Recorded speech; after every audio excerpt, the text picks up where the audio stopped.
Hello, and welcome to another episode of Crossing Bridges Talk Show. I'm your host, Larry Montgomery Sr. This is my co host, Will. Will, introduce yourself. Good evening, everyone. My name is William Montgomery. It's a pleasure to be here. Will is he's still out on vacation here, and, the planet that he's on, the Wi Fi is not good. But anyway, we have a special guest this week, Dr. She's here to talk about a number of things that are interconnected with our theme of fatherlessness and the impact that it's had on our community, specifically, specific community.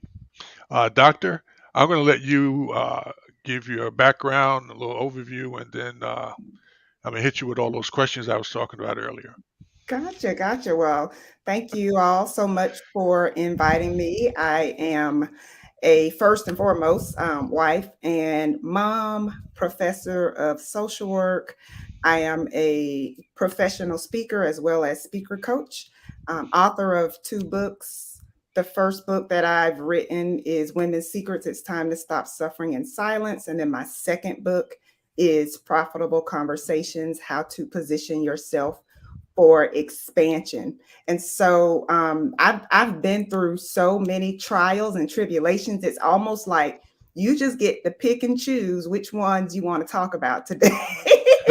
Because there are a lot of them. But the good news is that I've gotten through all of them, and that's one of my missions in life, is to help other people to be able to get through the trials and the challenges that they encounter in life. Well, let's first show the book cover so we can really get it and tell us where they can be purchased. So yeah, both can be purchased on Amazon. And so this is the first one, my Women's Secrets book, my first one. And the way these cameras are set up, you go the exact opposite of where it looks like you're going. And this is my second one, my Profitable Conversations book. So both can be found on Amazon, or they can go to my website, expectingvictory.com, and that can also lead them to my Amazon author page. Okay. Okay. So now, one of the reasons why I thought you would add a lot of value to our audience is in your overview of your background here, I guess we call it.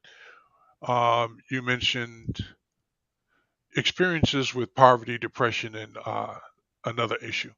And start us off with that, and so we can get a good sense of you and the things that you've been through.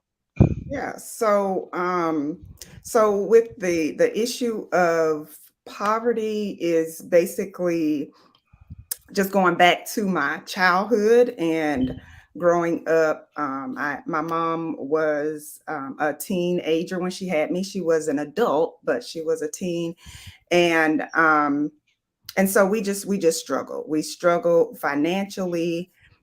We had government assistance, but I will say this: at the end of the day, she took very, very, very good care of me.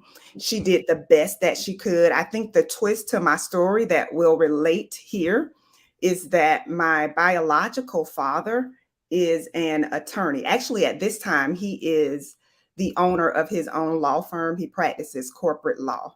And so when I was a kid, he was in law school, but then when he finished, he was making pretty good money, but I was still in poverty. I was still in public housing. We were still on food stamps. We were still, and so even though he was living one way, he did say, "Well, if you come and live with me, then you'll have a better life." But I'm like, nope, I'll take my chances with my mom.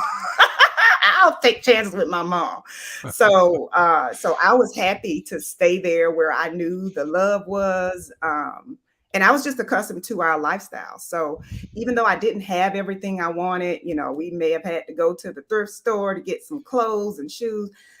that was fine because I knew that that's where the love was. And my stepdad, he started dating my mom when I was a baby, so he was in my life from a baby, and him as well. He did the best that he could.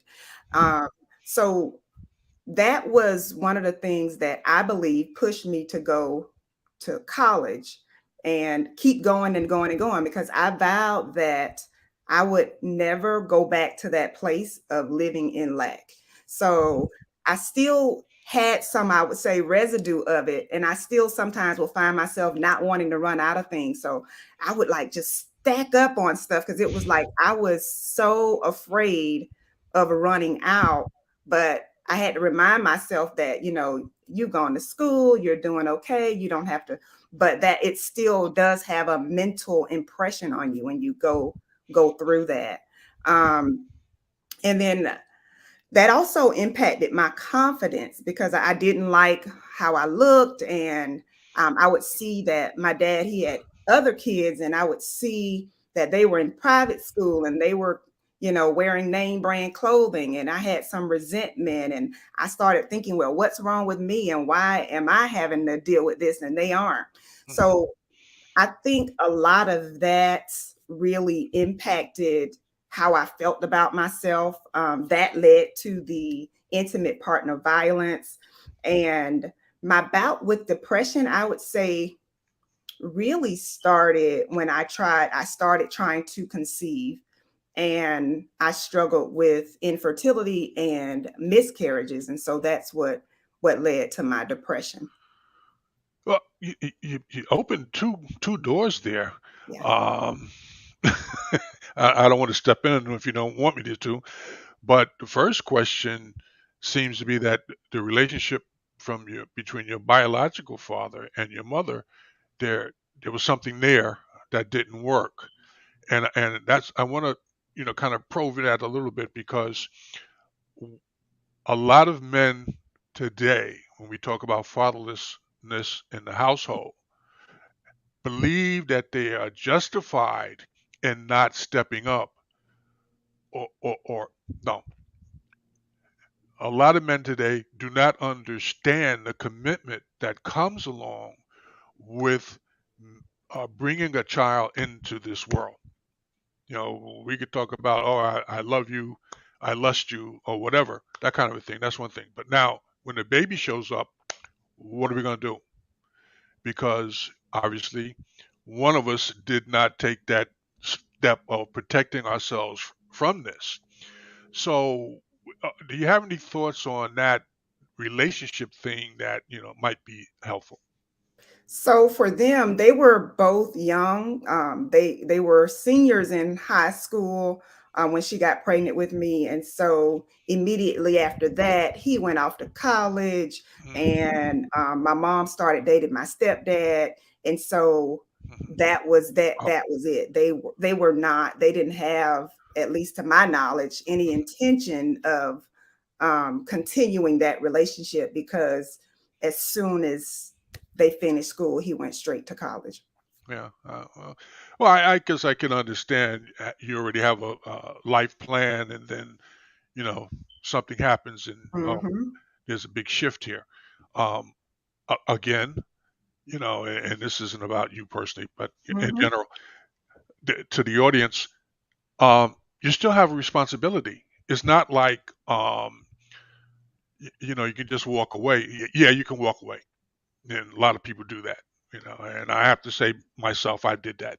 You know, and because I was young and dumb, and I just thought that, well, if you don't engage it, it'll just go away. You know,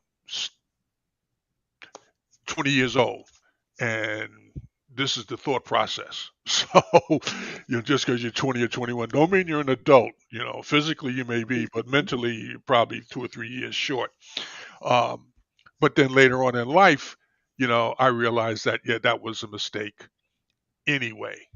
You know, and I regret some of the things that I may have missed because I tried to put it out of mind, out of sight, and it didn't happen, type of a thing. And it costs. because when you do realize what the impact is, what you did, what you missed, what you should have did, all those things come to light. You Mm-hmm. start to say, well, uh, how do you fix that?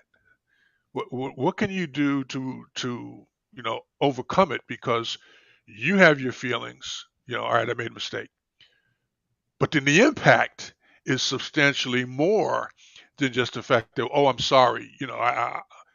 I should have did better type of statement to get up out of it. I may be rambling along, but the second door that you opened was um, after your experience as you grew up, the impact of your parents' relationship, biological and mother relationship, also had another toll on you. Can you talk to that issue? So yeah, so there were several things that for a long time bothered me. But again, one of the main issues was that I knew that my dad could do more.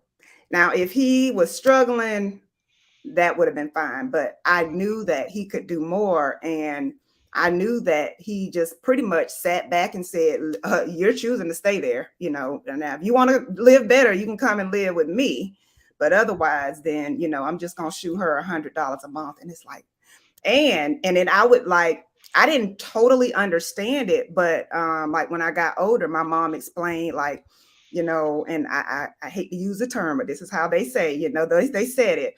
Well, we didn't want to do the child support because we don't want to involve the other counterparts in our business, and you know what I'm talking about. I'm not gonna say it, but so she opted to just take whatever, and he gave the bare minimum, and so yeah, me seeing that hurt, and it also made me feel like he didn't care about me in the same way that he did for the kids who are in his home.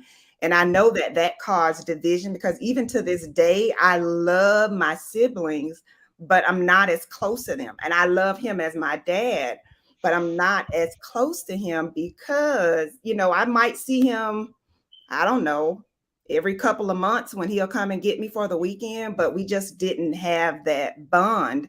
And I know that that sent me looking for love in the wrong places. And then I was just attracting the wrong people.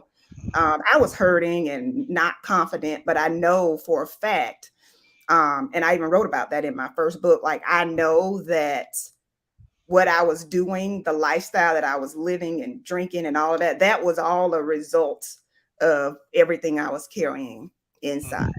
Yeah. Yeah. Wow. Wow. Uh, I understand. No. And I just think that well, the other week we had three-part series on uh, black men not going to church. I'm not saying church is a cure-all, but I'm saying that it is a place where you have the opportunity to be exposed to thinking more about the impact of what you do. Mm-hmm. You see what I'm saying? I can make a mistake, but if I don't understand the impact of it, I'm probably going to make that same mistake again until some consequences come along. And well, I didn't mean to do that. Yeah, because now you're feeling the consequences, you're feeling the Mm-hmm. pressure. But the reality is, you can't do better if you don't know better. And if you have no one in the household to talk to you, or in let's just say in the community to pull you to the side and say, "Yo, son, um, you know what you're about to do here, or you understand what this means to the other people that you're impacting." Mm-hmm. You'll just keep making that same mistake over and over again until hopefully someday, it dawns on you, oh wow, man, I was a shipwreck looking for a shore, and I never found it, you know. But anyway, let's talk more about you, doctor. Mm-hmm. Becoming a doctor, achieving that level of education, and now that you're actually working in that area, let's talk a little bit about that. Yeah. So that that was a result of the achiever in me. So I've always been an achiever. I've been determined. And growing up, where I grew up, what I saw, and my family, they didn't really have a lot. And so, in my mind, my way out of this cycle, which was generational poverty, it's got to be education. Like, I know I'm going to have to work hard. I will do that. I'll do what I need to do to ensure that I don't have to struggle. Um, and so that was my main driver. It was financial. Mhm. That was why I was like, I got to go to college. I got to do better. And so I just had that inner desire to achieve more, to do more. And then my siblings, um, who actually grew up in the house with me, I was able to really encourage them to do the same thing and really set the tone um, for my siblings to follow in my footsteps. And actually, even my siblings in the household with my dad, all of them went to college as well. So yeah. Mhm. Oh, that's good. That's good. Mhm. You know, um, having success uh, that people can look at and understand. Yeah, there was, there's a lot of work there, and it's not really success if you didn't work at it. You know what I mean? I mean, anybody can come by and hit the lotto. You know, I understand it's about 600 million in New York now. And I'm sorry I left, but I put my dollar on the table. But I look back over my life and I can say honestly that it has been a success. There may have been some things I could have done better. Yeah, there may have some things I could have done that I wanted to do, didn't do. You know, and hopefully over the next whatever years I may have left, get a chance to do those things. But it's good to be able to look back and say, not only did I do my part, but also I was helpful in Mhm. helping someone else accomplish theirs, even if it was just a word of encouragement. Mhm. Sometimes that means more to a person than putting money in their pocket. Say, look, Absolutely. you can do this, and if you need help, I can, I'll advise you, whatever. I'm not going to do it for you. That's not going Mhm. to happen. But Mhm. I can see in you that this is something that you can do if you really want to.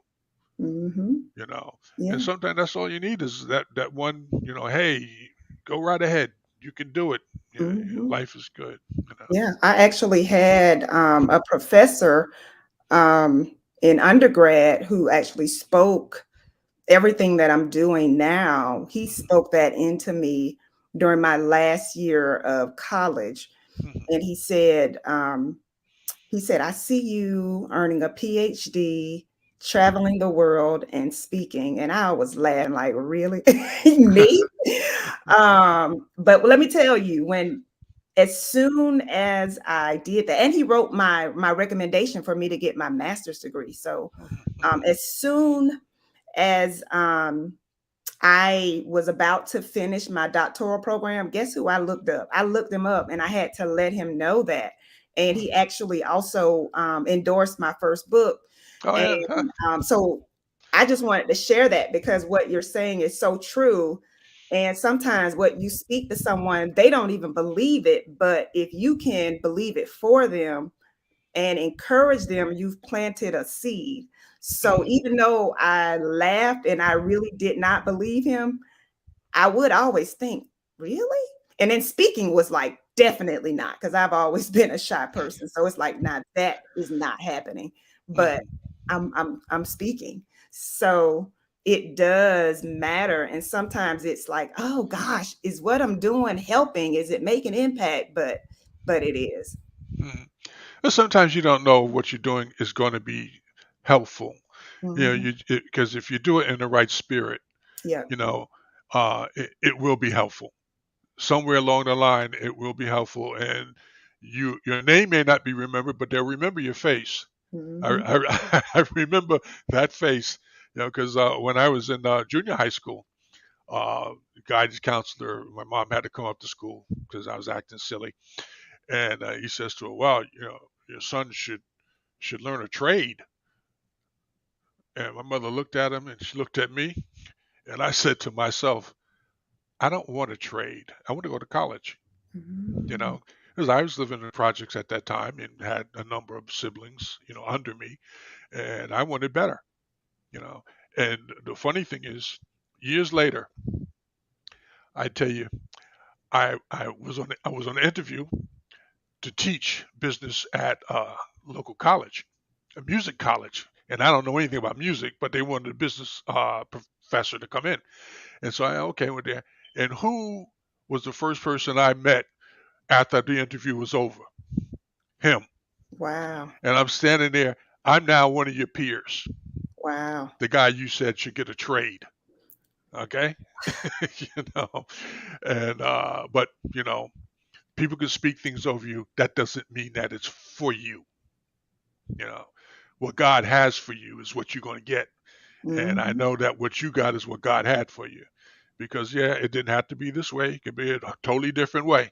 You know, Hmm. so many of us fall into the family pathologies that, okay, young girl, you have a baby, and then that baby grows up to be a teenager and they have a baby, and then, it's on and on. Hmm. Everybody looks around the room. There's no men in the room, just Hmm. just a bunch of kids. So how did this happen? Somebody has to stop and say, wait a minute, we need to change this in order to make things better for the ones who are coming behind us. Hmm. Can't do much for the ones in front of us unless we encourage them that you don't have to continue to live that way. Say, hey, tell your man, put a cap on it, and life is good. But anyway, we digress. Is there anything else you'd like to share? Maybe something from your book that you want to make sure people have a chance to partake before they go out and look for it. So actually, I wanted to kind of find out from you kind of what what is the premise of what you're teaching? Because I want to really kind of, I guess, lean into what it is that you really want the men to know, because this is really a topic that I believe is much needed, and just like really dedicating something to our men and Black men in particular. And there are so many single moms and kids growing up without their dad. So I guess I wanted to know, like, I've heard some of it, but what is it that you really like to drive home to the men? And then, yeah, I'll be happy to share something else. But that was something I wanted to ask you. Well, when we look at the statistics nationally on fatherlessness, it's we talk about let's just talk about crime. There are more black men in jail per capita than white men, and these men are in jail for whatever reason, and so the father's not there, and the children grow up without having that, let's just say, discipline to understand that, yeah, there are consequences to what you do.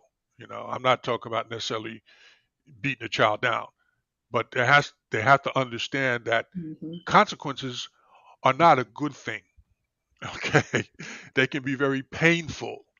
One example is a black child with a teenager gets caught with drugs. Maybe a couple of joints or whatever. He wind up with 5, 10 years. First offense. White child, white guy gets caught. He gets slapped on the wrist in probation or something like that. There. Do you understand what 5 years in prison is like? What it does to you? What it does to your family? All those who love you? Because it takes a toll on them. They are impacted about that. And then the other side of the coin is as a father who had a part-time father for that mother saw things one way, he saw things another way, and they just didn't click, type of a thing. But I come to the table, I don't have all the skills I need to have with my children. And one day, I forget exactly how it rolled out, but my kids would kiss me on the cheek on the way, when I went to work, and they would wonder, you know, why I act strangely after that. And My father didn't. I didn't do that to my father. I don't understand that.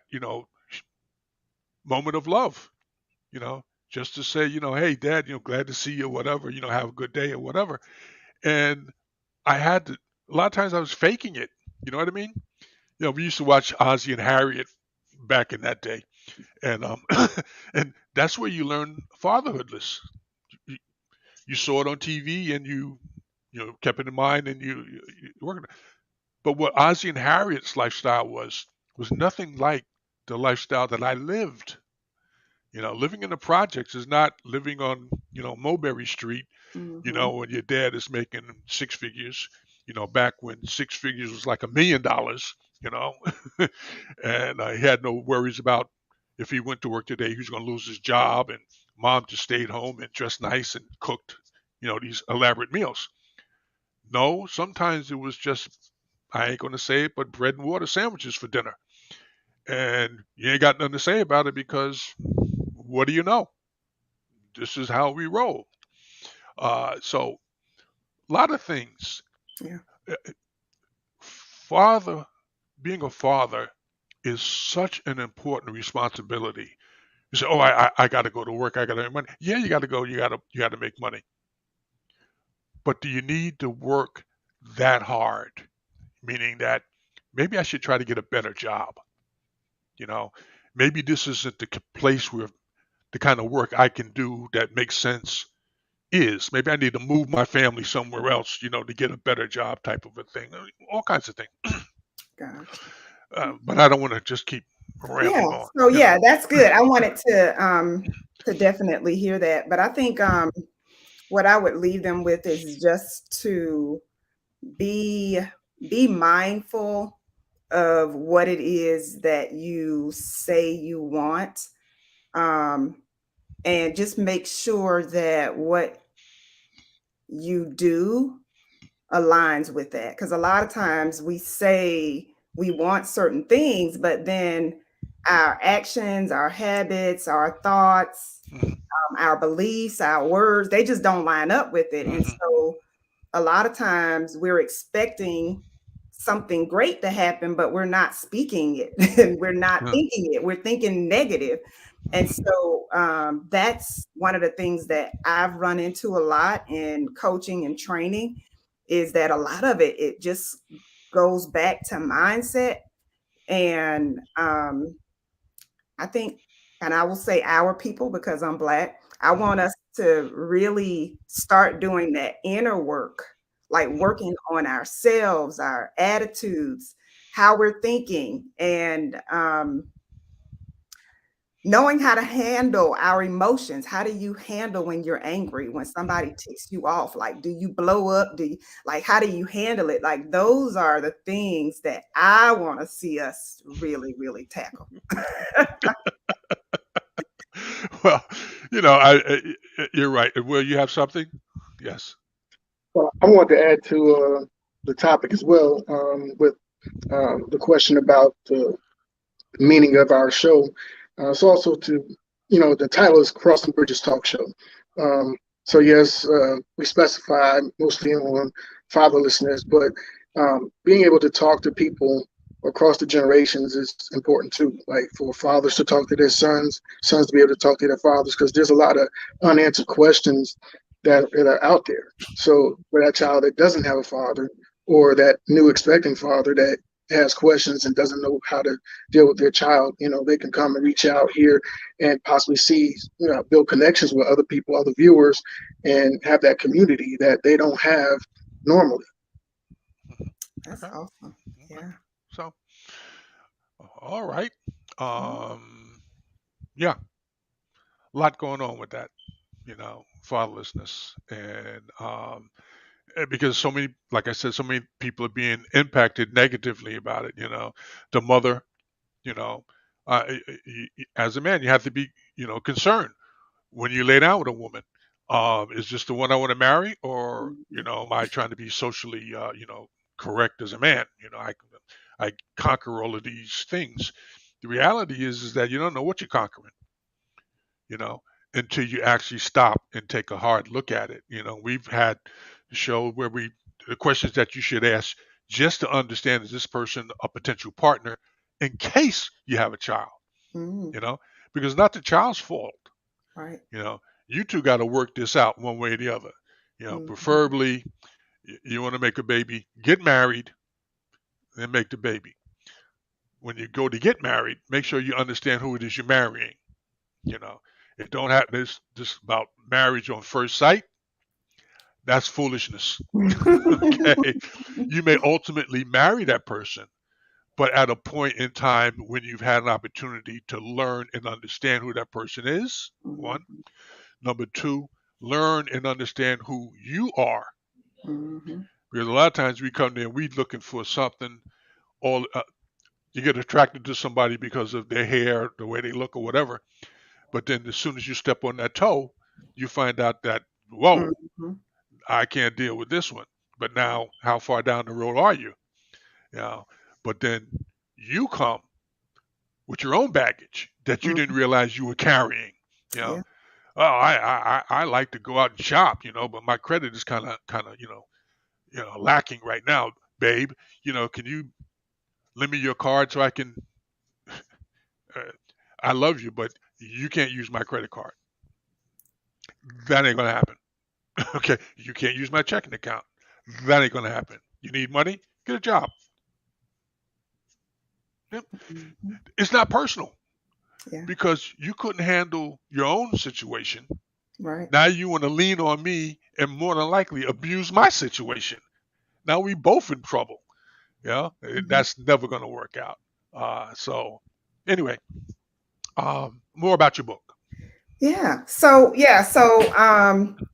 Well, yeah, what I shared earlier, that is definitely a piece from my book. But in Women's Secrets, I talk about intimate partner violence. I talk about depression. I talk about When money. you talk about intimate partner violence, give us a clear example of that.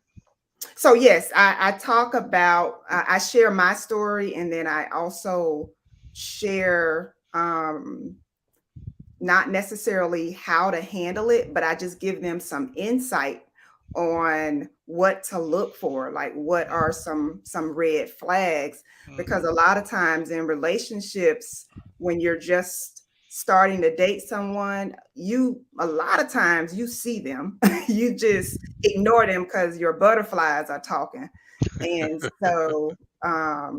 so yeah, I definitely share the entire story from when I met this person to all of the things that took place.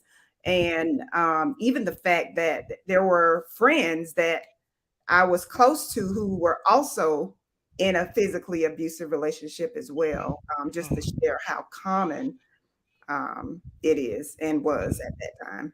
Mm-hmm. Mm-hmm. Mm-hmm. Yeah, yeah. We did a show on identifying the red flags when it comes to dealing with sociopaths and psychopaths, and not so much about narcissists, but those two, social and psycho.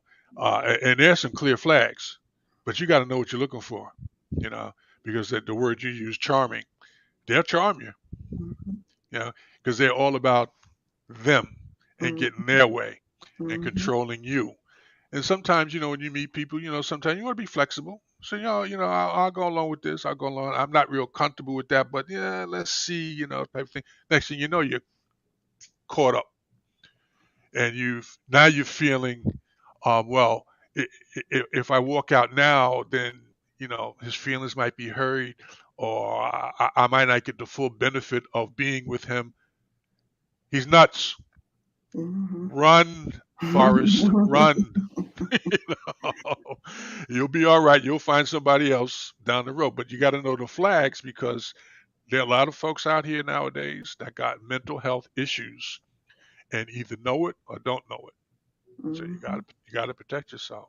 And so we've talked about that too. Um, well, I'm pretty much done unless you have something else you'd like to share, Doctor. No, I am just grateful that I had a chance to share with you all. So thank you so much for inviting me to be a guest. Let's show the books again. Give Oh, your pitch.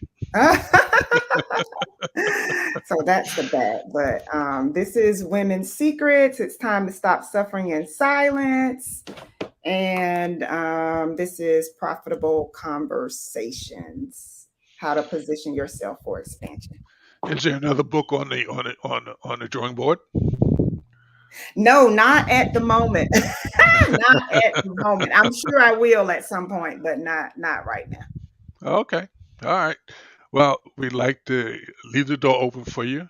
When you get that done, or if something else comes up that you'd like to join us and talk about, we really appreciate it. We appreciate your time this week.